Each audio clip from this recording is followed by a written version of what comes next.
Peace to the family. Peace, peace, peace. Grand Rising. Good morning. Happy Monday. Right? All of that goodness that comes along with the moon day.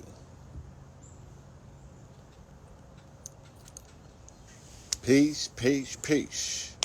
Greetings, greetings, greetings, and welcome, welcome, welcome. Yes, peace. It is Monday, and as we do on every Monday, I'm here to remind you of how magical Mondays are. You know what I'm saying? We're going to push back on people's apathy dealing with Monday. People start their quote-unquote Monday very apathetic towards the remainder of what they consider to be the week, and that's why it's weak, right? We have to start Mondays very exuberant. We have to be so sincere with the fact that anything can happen for you today, right? But your attitude is everything. So how you start your quote-unquote week, which I call the strong, is going to determine how everything else matriculates for you. And this is a very important cycle because, you know, it leads into Thanksgiving. And for people who still celebrate that, you're going to be with family. So you should be exuberant. Your energy and your attitude, right, should be totally different. We say strong over weak, right? And I'll explain to you what the concept and the philosophy is, just so we can get on the same page. You know, I'm just here to remind you, I feel very exuberant. I feel very, I had an amazing workout today. So I'm just riding that high. And I feel a need and a necessity to add value where I can, to tap in and to share some insight, right? Because somebody possibly needs to hear this today, right? So my personal philosophy is to replace the word weak with the word strong, to refer to a 7-day period, right? With the understanding that we grow stronger with the day. We ascend upwards and don't spiral backwards daily. So let's not defeat our potential with the words that we speak. So if we're calling it a week, we're already admitting, we're already creating and casting a shadow ahead of us that says that there's going to be things that are happening this ahead of you, right, that are not befitting to your personal development. When here's my theory, I'm going to give it a second. Here's my theory.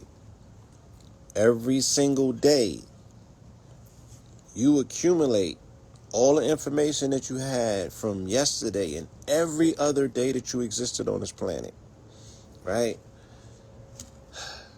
Let me just do I'm just going to do this. I'm going to just run this metric real quick just so I could get I want to put something in perspective for myself and for you guys. Time and date calendar. Right? I'm going to the time and date calendar and I'm counting days. Let me see how many days I've been on this planet. All right. 11, 14, 1975. Well, I've been around for a second. Woo. All right. 1975. That shit sounds ancient. Today's 11/25, 2004. And 4, include the end date. All right. So the accumulative amount of time that I have been on this plane of existence, right? 17,910 days. 2,558 weeks and 4 days I've been alive in this particular body, right? 25,790,400 minutes. 429,840 hours I've been here. So today I come with all of the information, all of the lessons that I have learned, right? From being alive for 2,558 weeks and 4 days. I'm pulling all of that up like a freight train to where I'm at right now. So potentially There's nothing weak about today, because today puts me in a position that I'm the most powerful because I've accumulated the most information, the most data, which means that my decisions today can be the most informed decisions that I can possibly make if I utilize the information that has been granted to me, right, over the 17,910 days that I've been alive, right? So there's no way that we should be minimizing today's potentiality by saying that, it's Monday, it's the start of the work week, and I can't wait for it to be Friday. No, enjoy today. Sit into the now, sit into the present moment of the now moment. You know what I'm saying? Today is a magnificent, magnanimous day. Today could potentially be that day for you that you need it to be. But it's a strong day because, right, tomorrow you're going to have more information than you had today. So you're going to be more informed tomorrow than you were today. What's weak about that, right? The days ascend. They don't descend, they ascend. Anything behind you is descended. But anything in front of you, you have the ability to go up, right? The potential that will be present tomorrow is going to be more potential than it was today and more than it was yesterday. So we are constantly ascending and not descending. So it's a strong, it's not a weak. That's my philosophy that I share, that I remind myself of, that helps me get up 4 something in the morning, 3 something in the morning, right? And get in the gym, because I consider it my strong and not my weak. So I'm like, today I started my 20th strong consecutively in the gym, right? It was my 20th strong. And again, this is not, I'm not flexing on nobody. I'm just sharing, I'm sharing my journey. I'm sharing the things that I have practiced, right, that have been successful, as opposed to me getting up here and telling you about a theory or what I think or how I feel. These are things that I have proven to myself based on a level of consistency that I've qualified myself to speak on it, right? Because I found myself doing the work. So I've gotten back in the gym and have not got out of the gym now for 140 days consistently. I take a day off either Sunday or Saturday. So give and take, if it has been 20 strongs, right? I go to the gym 6 days. I take 1 day of rest. So we can minus 20. And I say that I have consistently been in the gym for 120 days with 10 days off. If we're saying that I've been in it for 20 strongs, not 20 weeks. But these units of time are behind me. So we can refer to it as 20 weeks, okay? Anything behind you is weak because you're ascending, right? So that tail behind you is a little bit weaker. But anything in front of you or anything that you're presently engaged in, those are strongs, because those units represent potentiality that is, one, unused. So anything can happen for you today and anything can happen for you tomorrow, right? These are the deposits in time that we attain, right? Or we're heading towards in order to reap the benefits of being alive, of being here. If you got life in your body, you know what I'm saying? You done beat out everybody and everything that does not have life in your body. And there's no limits on what you can possibly do today.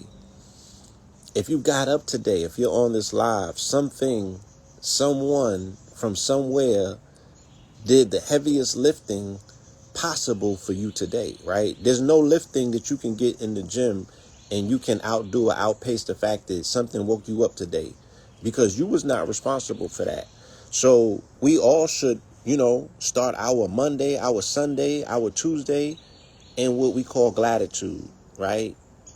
Undying appreciation for the opportunity to participate in life's journey today, because you didn't wake you up. You know what I'm saying? You just woke up. You feel me? You woke up today. So something did the heaviest lifting for you. And the only thing that you have to do now is get up today and put some points on the board to make it make sense. The accumulative process of adding on something from somewhere, right? And someone woke you up today and did the heaviest lifting possible. They say that the heaviest weight in the gym is the front door. I'll repeat that. Yes, all praises be to Yah, right? Not to me, not to ourselves, right? For that force that dwells within, which also, right, is we don't want to externalize it and we don't want to divorce ourselves from it. So it's an aspect of self, but it's the higher self, right? It's the part of you that's doing the checks and the balances that says you qualify today to participate in this demonstration called life. So something woke you up, something turned your lights on. They did not turn your TV off. You're still here with us. Give it up for yourself. Give it up for yourself. You have accomplished, right, a feat, bar none, that cannot be outdone. You have accomplished a feat, bar none, that cannot be outdone, and you're not even responsible for it. So this is why we show grace. This is why we give thanks, right? And this is why I participate in something that I call gratitude.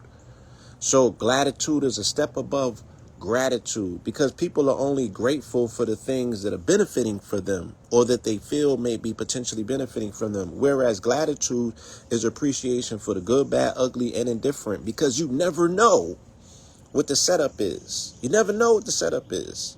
You feel me? So what does that look like? Yo, I woke up today, you know what I'm saying, and I looked at my phone and this person unfollowed me, right? Let's say that, and you was in your feelings or something like that because somebody unfollowed you or somebody left a comment that was unbecoming of who, you know, it wasn't reflective of what you thought you was deserving of. So you might be moody, but you just got up. Bad enough you picked your phone up when you just got up, but you looked at a negative comment and it had the potential to maybe throw your day off. You feel me? So, but if you stuck around for the remainder of the day and then you seen that person crashing out, you know, you'd be like, yo, maybe that person did me a whole favor, right? So you don't instantaneously react and respond to something without knowing what the whole play is, because it may potentially be in your favor in the long run, especially if you practice this concept that the universe is conspiring for your success at any and all times, regardless of what anybody's saying, regardless of what anybody else may be going through, and their inability to, you know, maximize their relationship with the Most High. Right? Let's what a concept. Maximize their relationship with the Most High. Right? So they might be, you know, externalizing things based on their inability to make sense of their current predicament, and people project, right? In human design, there's 4 different designs. I'm a projector. You feel me? So I know a little something about projection. I've been projecting all of my life. There's you know, benefits to that and there's setbacks to that, right? Because when you're positive and you're projecting, like this rise, and I felt that I needed to project a sense of positivity. I felt that I needed to project a sense of affirmations. But what about when I'm gloomy? What about, you know, when I'm negative? What about when I'm non-affirming? You know what I'm saying? Those projections are effective as well. And I've seen the result of those things, right? I can't be dismissive or divorce myself from my highs and my lows. You have to have gratitude for both of them, because they are part of your journey. Is realistic to who and what you are. Every day is not going to be the highest, even though we are ascending every single day every day is not going to be the highest vibration. Every day is not going to be the highest demonstration. We all fall short of the glory of the Most High. The Most High falls short. I know people don't want to hear that because it throws everything into the flux. You know what I'm saying? But if the Most High did not fall short, where do Satan come from?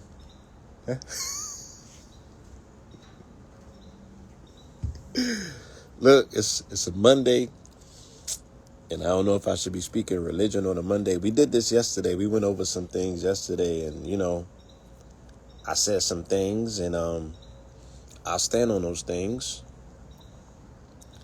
Because when we find ourselves playing the predicament of religion, it's a sticky predicament, and we find ourselves, you know, in quagmires. Because if you really listen to that narrative, it doesn't do anything but make you ask questions. At least that's my reality. As I attempt to make sense of the stuff that I be hearing, you know, all of these questions start popping up, and then I get to asking the questions, and I get uninvited to places, you know what I'm saying, and doors shut in my face. Yeah, some people say that Satan is God. Yeah, I say the devil is God in a ski mask.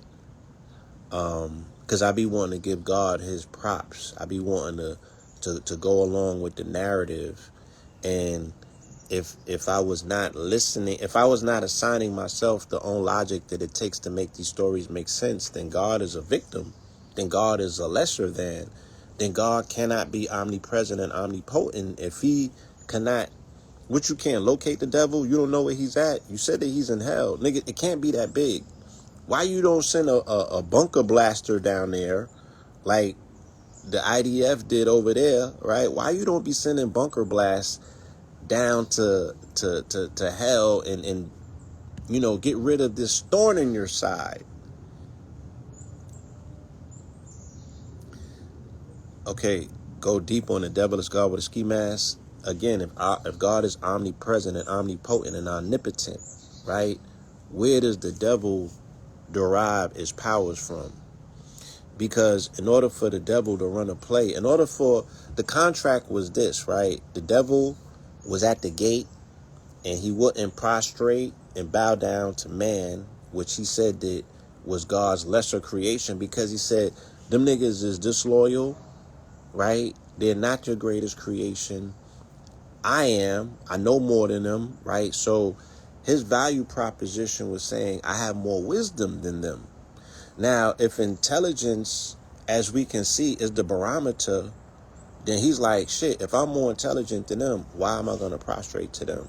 If I'm more loyal to them, why am I going to prostrate to them? If my proof of concept is proven and theirs isn't as of yet, why am I going to prostrate to them? Right? That's like somebody creating AI and telling the world how amazing it's going to be. And they like, yeah, I'm going to wait and see. I'm not just going to buy into it wholeheartedly. I'm not going to sell the farm. You feel me? I'm skeptical of it because there may be potentially be a glitch. But God say he make no mistakes. So where did the devil come from? And not just the devil. We're saying you didn't foresee the devil bucking, right? So God can't be God without the devil, just like Jesus couldn't be Jesus without Judas. Where's the challenge going to come from? So God has to set up an intercessor to himself to make himself valuable, because God is only needed when the variables are uncertain. I'm going to repeat that. God is only needed and necessary when the variables are uncertain. You only think about God when you're down. You only think about God when you're in need.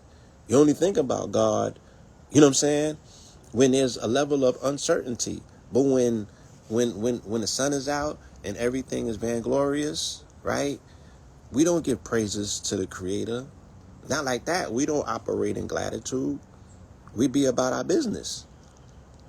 Forgetting, right? That's why he got mad in the Bible. He got in his feelings. He was jealous and jelly because he's like, look, if these people don't necessarily need me. This is what the whole Clash of the Titans was about, where they be interfering with, activity on the planet because they said that the deities want praises. Right? As we should, right? So,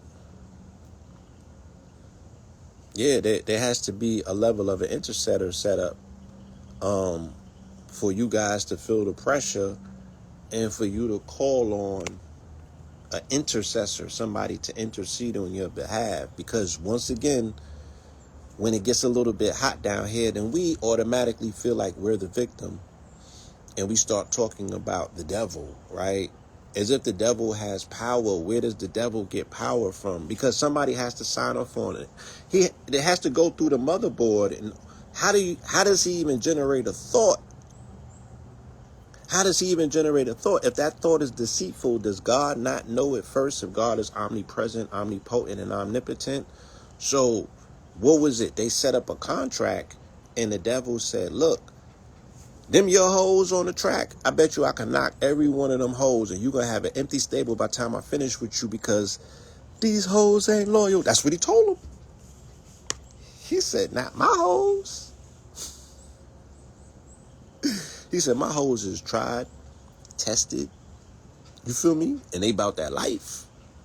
And the devil was like, I know what you know not when you not looking. You say that you omnipresent and omnipotent. You just got way too many children. You feel me? You don't got enough ears to keep up with these niggas. When you not looking and when you not listening, these hoes is hella choosy.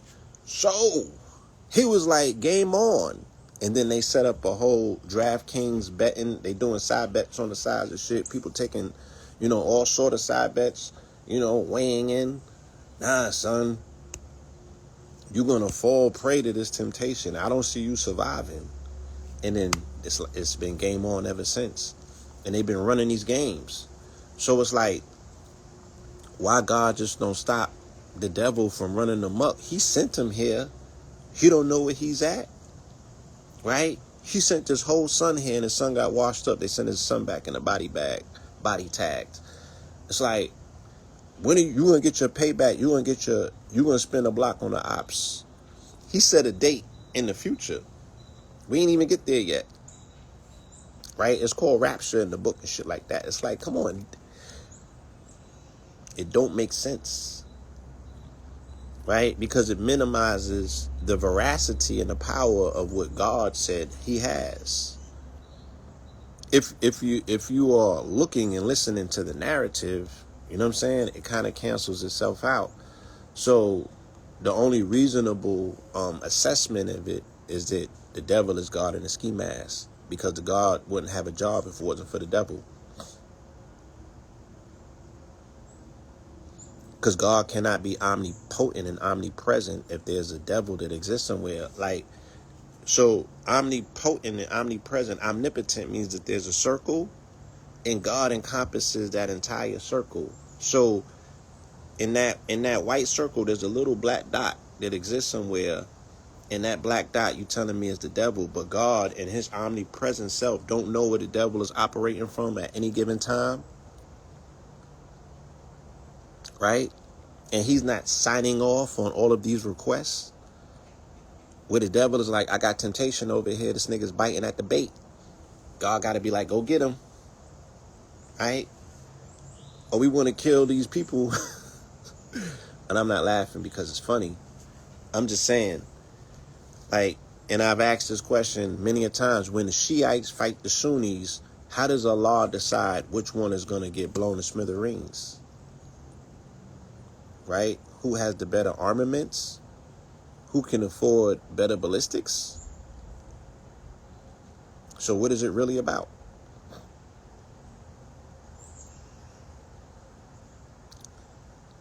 Yeah, I mean, hey.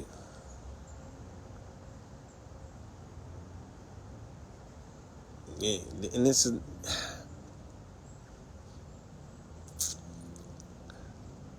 worship the devil. I don't, I would dare say that people who have been practicing religion all of this time may have been haphazardly worshiping the devil, right? and not knowledgeable of it, who and what is the devil? You know what I'm saying? I had this conversation yesterday. I didn't necessarily want to deep dive into this today, but this may speak to why people have, or why we have to constantly be motivated, right? Or reminded of our true selves. Yes, if you visit Rome, if you visit the Vatican, you're definitely going to know what we're speaking about. You know what I'm saying? If there was ever a devil on a planet, if there was ever a satanic energy or force, it kind of dwells in them places where you see them build out monuments to serpents and things of that nature. And, the ones that call their astrological observatories Lucifer. I mean, these are the places that I will look first. Institutions that, rape upwards to 1 million children under the disguise in the name of God, but them ceilings don't collapse. Those are the places that I would kind of look first. If I want to see, was God hoodwinked? Did they put the mask over him, put him in the basement, and assume his role? I will go and look to them institutions of religions first, where nothing has ever come out of.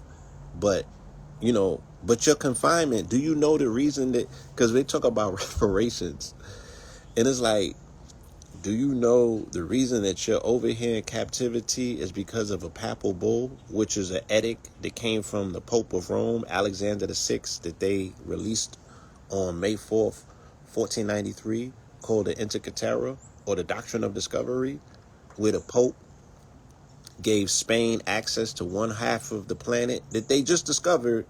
In Portugal, he gave access to the East, which would be like Africa and stuff of that nature. But he gave Spain access to the Western world, which is the Americas. So you just discovered the Americas. First of all, you're telling me that God is omnipresent and omnipotent, but he didn't know that there was a whole nother continent over here called the Americas that had high science, that their science supersedes any science that came from the Christian world to this day, right? They have the oldest calendrical system, which means calendar, right? They have the illest cosmology, right? They have cosmic origin stories. They already mapped the cosmos. They knew science, and look at their architecture. Look at their pyramids. You feel me? That not only their pyramids span the entire equatorial line. They built pyramids along the equator at 91 degrees, 91.5 specifically. The same equatorial degrees that you would find on Mars, that you would find on Jupiter, that you would find on Venus, right? And they got structures along those lines too. Who are these people? But God is so omnipresent and omnipotent, but he didn't know that there was an entire part of the planet that existed. He didn't get his stink on until the 1400s, 1500s to be exact. And that does not boggle nobody's mind to be like, well, who are they channeling over here to build all of these constructs where they were giving praise to the cosmos and giving praise to deities? Whose God are you talking about? Right? Whose God are you worshiping?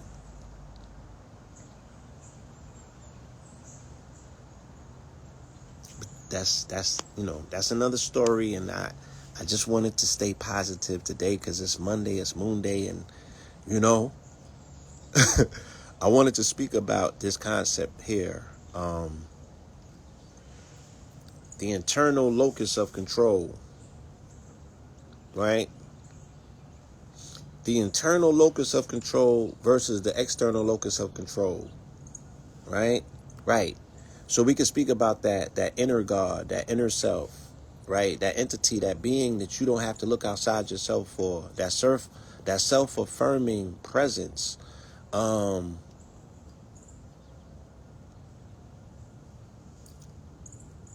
That internal. Yes. Like, so even if we're speaking about the Olmec, even if we're speaking about Maya, right? Even if the Olmec came from Alkebulan and they came from the continent, Even if you're speaking about African traditional systems and you're speaking about the Odu, 40,000 years old, 20,000 in word.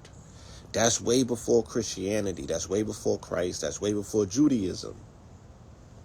Okay? 40,000 years of information documented just in the Odu. So we're speaking Yoruba and all of that. If you're talking about the Maasai, you're speaking about the Mali Empire, right? Because Abu Bakr and them came from the Mali Empire and they journeyed over here. And allegedly, those may have been the people that landed in the Yucatan and set up the Olmec civilization, which they call the mother civilization of Mexico. Do I subscribe to the 12 tribes of Israel cosmologically, right? Because that's the only way that we can give it the relevance that it's seeking. I don't believe in the actual story, the physical story. I'm more so in the mindset that it's, it has a cosmological correlation. I'm an astrotheologist to heart. I'm an astrotheologist. That's what I am. That's who Pope Pablo is. I'm an astrotheologist, right? I deal with the astrotheology and I deal with the anthropomorphized aspects of the Bible, meaning that the Bible is speaking about our physiology and the kingdom of Christ is within, right? So that's where I teach from. My mineral kingdom, the composition of the body of Christ, right? The word in the flesh. Yeah, Afrotheology and the astrotheologist. That's what I am. Somebody said, as a Mexican, I love how you shed light and knowledge on my people and country. I love your country. I love the Americas. And that does not mean that I'm dismissive of Africa. I love the planet. You know what I mean? And I'm not about saying these people are better than those people. No, there's a continuum. And we've all worked together. We all work together. You know what I'm saying? So I'm not dismissive of people's humanity and their existence. And the information that I learned from Mexico was taught to us when we went to Mexico. I didn't read it in a book, right?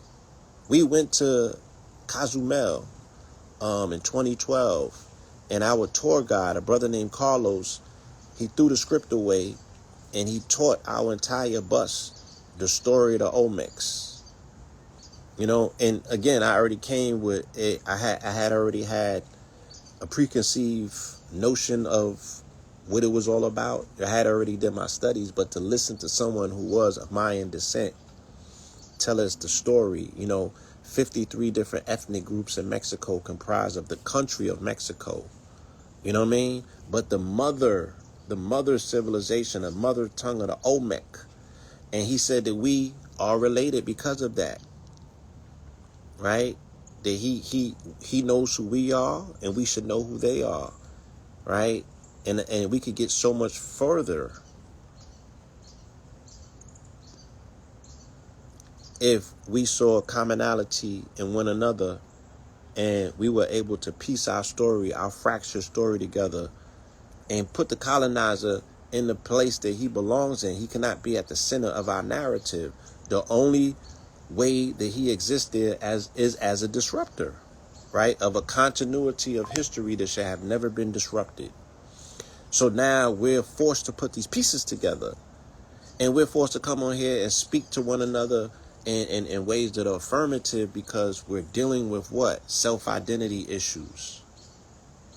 Because we don't know who we are. We got bits and pieces. You know what I'm saying?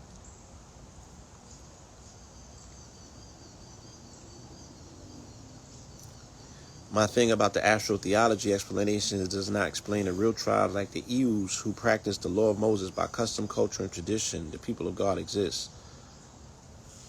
Granted, and I don't want to take that away from you. You know what I'm saying? Everybody has a right, again, to their internal locus of control. These very well may be the parameters, right? Or the GPS, the navigation that you need in this life and this existence to get through. And it's not fair for me to tell you what's real and what's not in your reality. I'm not qualified to do that. You know what I'm saying? I know what I know, and this is my internal locus of control. My personal conversation is that this is what works for me. You feel me? And I try as best as I can not to tread on your thing that works for you, right? Just for the sake of saying I'm right or I'm wrong. I don't want to do that personally. I don't want to be that person. I'm saying when I apply it to the astrotheological definition and breakdown, when I apply it to the anthropomorphized breakdown of what it means internally, when I decode it like that, it makes a lot of sense to me. But when I get into the physicality of it, then it confuses me and it throws me off because there's so many gaps. Case in point, because someone asked me about the 12 tribes. When they came here,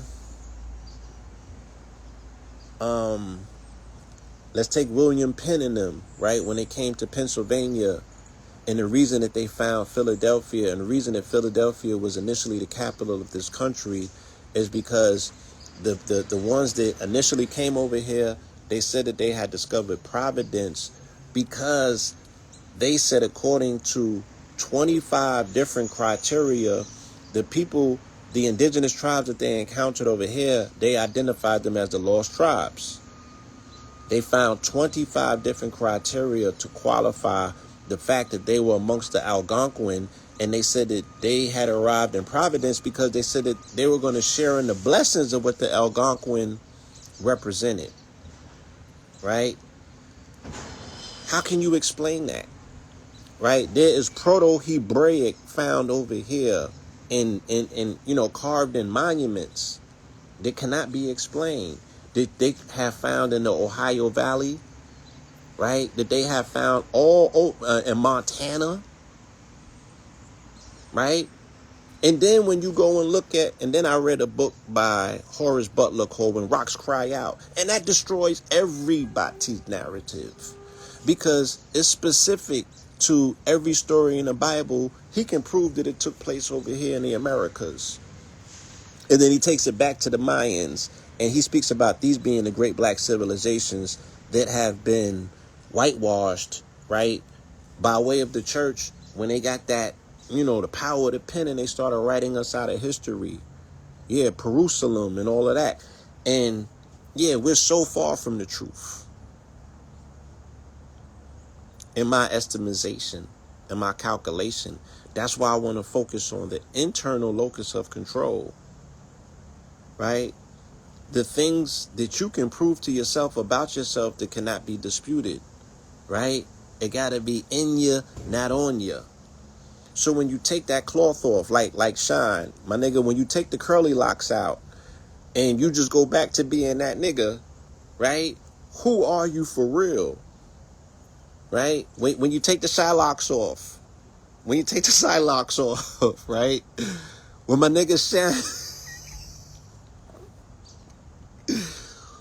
who are you internally? If you was born into a box in the basement and you didn't have interactions with society on a daily, who are you internally? You feel me? What does your inner conversation tell you about yourself that is affirming enough to be like, I'm that nigga? Or that negus, right? For lack of a better term. So, the internal locus of control. Okay? I control my own destiny. I get what I deserve. I make things happen. That's the internal locus of control. The external locus of control, we were all shown that during this last election cycle. And this is what I'm attempting to intercede in without being judgmental about people's political affiliations or their voting decisions or where you find yourself on the planet, right? I want to intercede in between that just to explain to you that you have to fortify your internal locus of control. Your inner conversations with yourself are the most important thing, right? Because that is what's building up your reality. So the external locus of control is I never get what I deserve. Why me? Right? Not my mistake. So not my mistake speaks about non-accountability. Why me speaks to victimhood. And I never get what I deserve speaks to you just a lame, right? And nothing is working in your favor. You just feel like a victim. You feel like an op. You feel like the universe is not conspiring for your success, right? And that's the spell that comes with being black, right? That's the spell that comes with being black. That's the and again, I'm the first to say I love the brand. The brand is damaged and we need to repair the brand. But the spell that comes with the brand of be lack, of being in lack, right?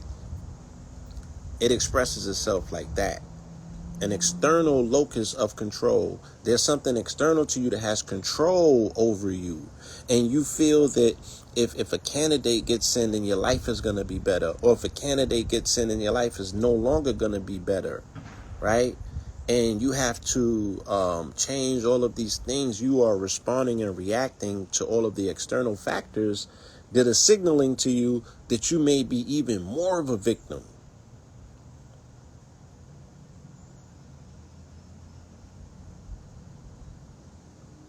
You feel me?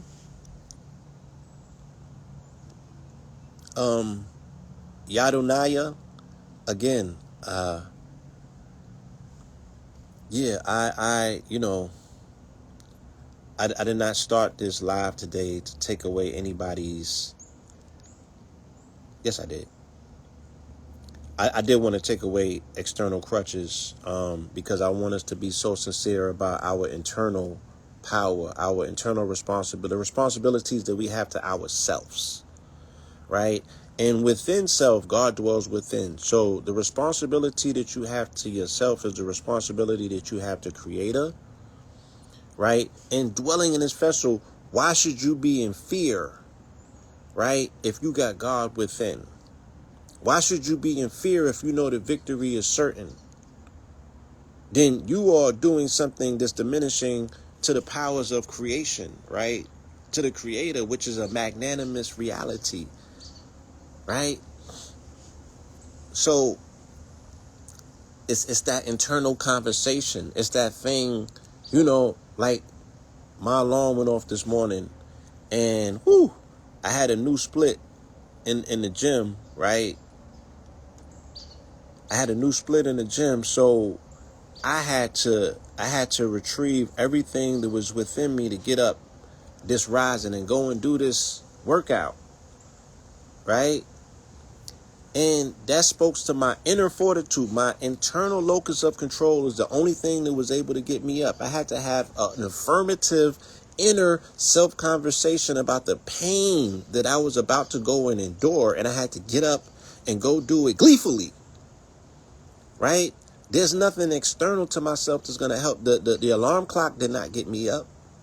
It went off, but that's not the thing that compelled me to get out of the bed at 4 something and go down to the gym,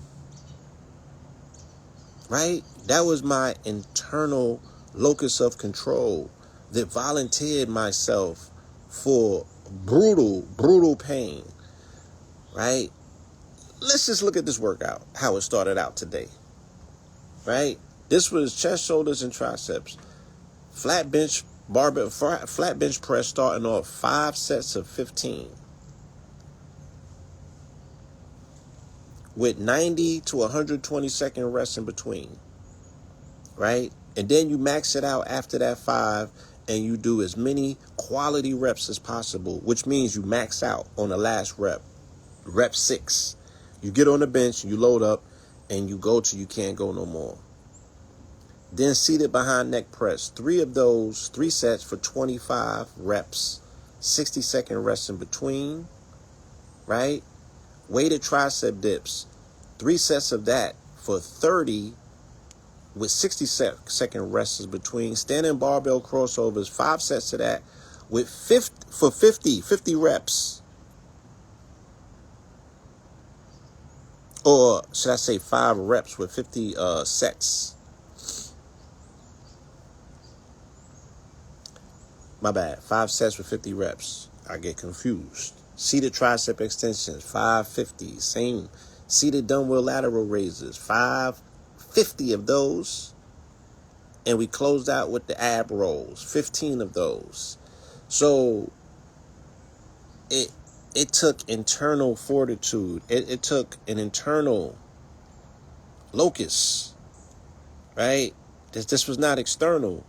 There was nothing that I was looking forward to, like immediately completing that would award me and afford me to say, good job, young man, right?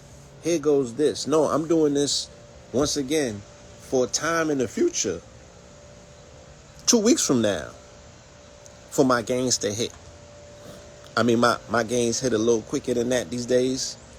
But theoretically, right, you're working towards the future to be rewarded in the future for the work that you do. Same way that when you get up today and you go to work, you're not getting that paycheck until the end of the strong, right? You putting in work today and you're going to be compensated later on down the quote unquote, I don't want to call it a week. It's a strong. You're putting in that work and you're going to be rewarded for that work. So there's nothing weak about that. But let's look at the internal locus of control, right? Let's keep hitting on that because it's key, right? This is what we want to overemphasize today, the importance to magnify your inner voice, this affirmative that you're going to need going forward. Because if you look towards or outside of yourself for that external locus of control, it's going to look like fear. It's going to look like people tapping out. It's going to look like quiet quitting, right? It's going to look like apathy. It's going to look like people being confused. You feel me? Now is not the time that you should look to the world for direction. You really have to develop and consecrate that inner conversation with yourself to just hypnotize yourself to be like, I'm the shit, right? I'm the one. Victory is certain. You feel me? I already won. Yes, so these words is mad small. I'm trying to read them. Whew. Give me 1 second. I gotta pull this up. My eyes. Yes. You the one, right? You the one-on-ones. Can't nobody tell you nothing different.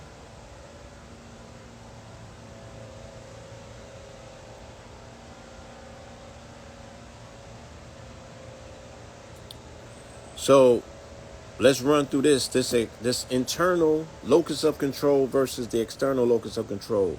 I did well because the test was easy, right? Same way, I got in the gym and I completed that plate because even though it looked hard, it was easy, right? And the evidence of it is that I'm still alive. That's what you got to tell yourself. You feel me? Like when we go through hard sets in the gym, they be like, did you die though? And if you didn't, nigga, stop complaining. Gather yourself together because you got another set waiting for you, right? And there's no crying and complaining. If you came in here, you better fight to get up out of here. And that's that. I got a good grade because my teacher likes me. I passed because I have good karma. My prayers were answered. I am so lucky I got an A. Now, these are external academic locus of control things that people tell themselves about why they're successful versus why they're not. Right? Studying will not make a difference. This assignment is way too hard. I cannot do it. No, we're not going to quit. It's not due for ages. I don't need to start yet. That's not the energy that you want to approach things with. My teacher does not like me. I will not score well. Don't tell yourself that. I have terrible luck. I know I will fail. Right? You want to silence those unaffirming things, those conversations in your head. And we all come from that. Right? We've all been there. We've all had these inner dialogue and conversations with ourselves, and we cut our legs out before we even get started. self-deprecating and self-defeating conversations that we have with ourselves to minimize our potential, right? Starting a Monday out and crying about Monday, saying, I can't wait till Friday, right? Calling it a week. All of these things is tantamount to what we see as the external locus of control. You're giving up before you even started. You're not allowing a space for greatness to occupy itself, right? You're not creating the conditions for the universe to totally conspire for your success and for you to receive the blessings and the benefactions that you deserve. You feel me? Because we going with the rigmarole of society of woe is me, right? I'm a victim. You know, I'm black. I'm dealing with I'm lack. I'm dealing with lack. I'm dealing with, you know, the system is against me. Yeah, booing yourself off stage before you even get on it. And again, I'm, you know, this is not me pointing the finger. I'm not better than nobody that I'm speaking to on this live. I have participated in this activity. I have participated in this behavior. You feel me? Every single day, I have to reaffirm to myself that I'm not that person. Yeah, people saying that they dark-skinned. And no, none of those things can minimize you. Nothing can take you out of the race of greatness. The marathon continues, bar none. You feel me? There's nothing that should make you small on this planet. You are a magnanimous being. You feel me? It's impossible to measure your true potential. We would never know it. You got to just show it. And yes, and everyone has it. It could definitely be you. Why not? It could definitely be you. I don't care if you have a physical handicap. I don't care if you finish last in your class. Right? I don't care if you know if you can't pay your bills right now. It can be you.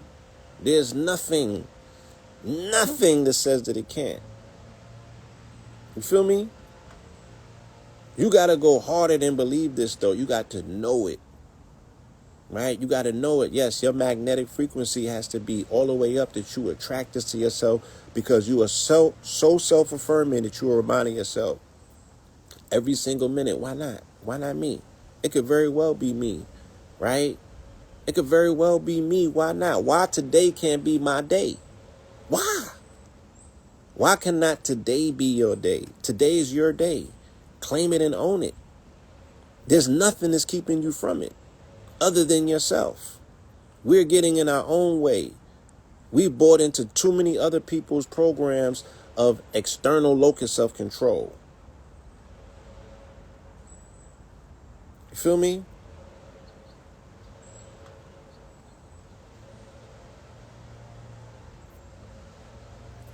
So it's easy to speak about these things, right? These anecdotal things, and just because I'm saying it don't mean that somebody's gonna automatically fall into it, especially if they are struggling or wrestling with self-defeated inner conversations, right?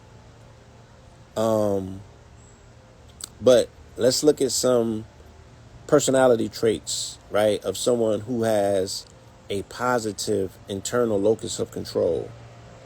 They believe that they have control of personal success and failures. Right? That we have to be responsible for both. That there's so much to learn from taking an L. It's a master class, right? If you're willing to be a master student in that lesson, right? Damn, why did I fail? How did I fail? You know, what can I walk away from that? This priceless. You know, these are the things that grow you up. These are the things that, you know, make it possible for you to rebound. Right? But you got to have these conversations with yourself, and you got to be real.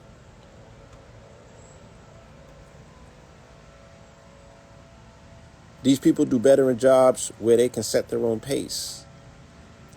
These people are more health conscious and seek medical attention when needed. These people are less prone to stress-related illnesses, anxiety, or depression. These people have high achievement and expect to perform well. These people are more independent, achieving, and dominant. Now, again, just by me reading that doesn't automatically, and I who am I to say that, yeah, you can hear those words and something can snap. You know what I'm saying? Let's look at the external attributes, right, of somebody with an external locus control personality. They believe success or failure is a result of luck, chance, fate, or powerful others. And unfortunately, we saw a lot of people participating in external locus of control with the election, right? Did they feel that a candidate, did they feel a political party, right? Did they feel that the political climate of the country automatically means that they're going to fail, or they have less of a chance of success, or that their fate, right, is a plantation or whatever people is running around here speaking on, right? Giving energy to, amplifying, right? That's a level of self-defeatism that we should not participate in. And, yeah, do not allow it to hold grip, to grab a grip of you, right? That person tends to be negative, gives up easy, does not try to go hard. That person will not initiate contact or attempt to repair damaged relationships. And this is a biggie for 2024, right? People feel that, like, and I can even attest. I had relationships that deteriorated in ways in which, in hindsight, that I look back on, that I was not 1,000% appreciative of, right? There are people that I would like to contact, maybe to revisit the way that we ended our conversation, our relationships.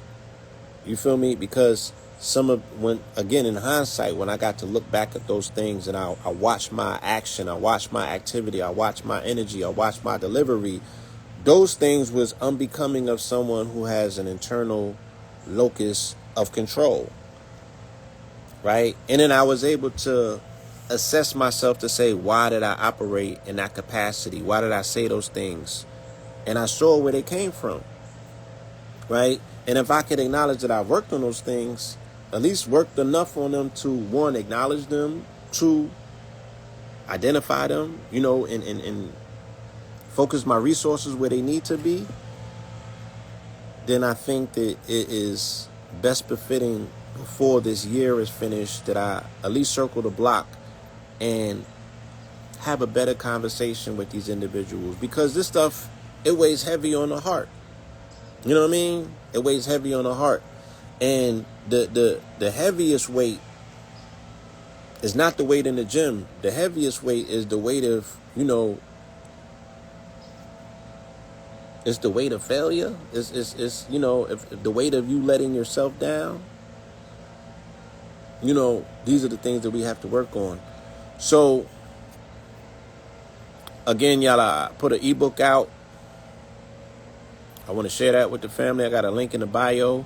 And this is like a starter kit for people that want to get started on their personal transformation journey, because a lot of people have been asking me about meal plans and, where do they start in their fitness journey if they're not exceptionally athletic and things of that nature. So I touched on a lot of that. You know what I mean? And I'm not a trainer, but I am a trainee. I'm someone who is capable of being trained. And that's where we all have to start from. So I shared that routine. I shared that approach. There's a link in the bio if you care to check out what we have to offer. My time is running out here on this live, so I want to say thank you for tapping in, right? Look a little bit further into your internal locus of control. Peace, y'all.